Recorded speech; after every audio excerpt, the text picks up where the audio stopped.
একটা বিড়ালকে যত ভালো খাবার দাও না কেন, ইঁদুর দেখলে লোভ সামলাতে পারবে না। তেমনি তুমি তাকে যতই ভালোবাসো না কেন, তোমার থেকে ভালো কাউকে পেলে তোমাকে ছেড়ে দেবে।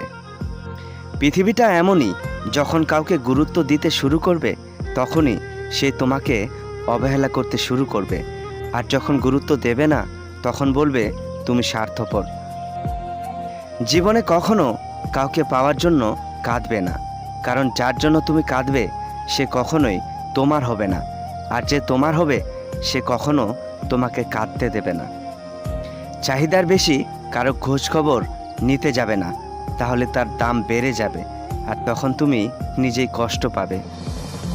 এই জীবনে ভুল তবু মেনে নিতে হয়, হেরে যেতে হয় ভালোবেসে। সব কি আর কেঁদে পাওয়া যায়? কিছু কিছু ছেড়ে দিতে হয় হাসি মুখে। সব রাতে পূর্ণিমা হয় না, সব স্বপ্ন পূর্ণ হয় না, সব ফুলে থাকে না গন্ধ, থেকে যায় কিছু অসমাপ্ত। দুঃখ তো জীবনে থাকবেই, তবু সুযোগ পেলেই নিজেকেও হাসি খুশি আনন্দে রাখা দরকার, কারণ নিজের আত্মাকে কষ্ট দেওয়াও একটা মহাপাপ। সব অনুভূতি গন্তব্য খুঁজে পায় না, কিছু অনুভূতি অন্তরে রাখাই শ্রেয়।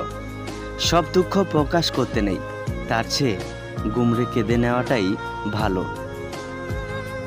জীবন অনেকটা বইয়ের পাতার মতো, প্রতিটা পাতায় কিছু না কিছু লেখা আছে। খুশিও হতে পারে, আবার বেদনাও হতে পারে, কিন্তু তুমি যদি পাতা পরিবর্তন নাই করো, জানতেই পারবে না পরের পাতায় কি লেখা আছে। তাই এগিয়ে চলো, দুঃখ হোক কি কষ্ট, সব কিছু ভুলে সামনের জীবনকে বরণ করে নাও। ভিডিওটা যদি মন ছুঁয়ে যায় তাহলে একটা লাইক করে দাও, আর চ্যানেলে যদি নতুন হয়ে থাকো তাহলে চ্যানেলটাকে সাবস্ক্রাইব করে বেল আইকনটা প্রেস করে দাও। আর তোমার যদি কোনো মন্তব্য থাকে অবশ্যই কমেন্ট করে জানাও। সবাই ভালো থেকো, সুস্থ থেকো।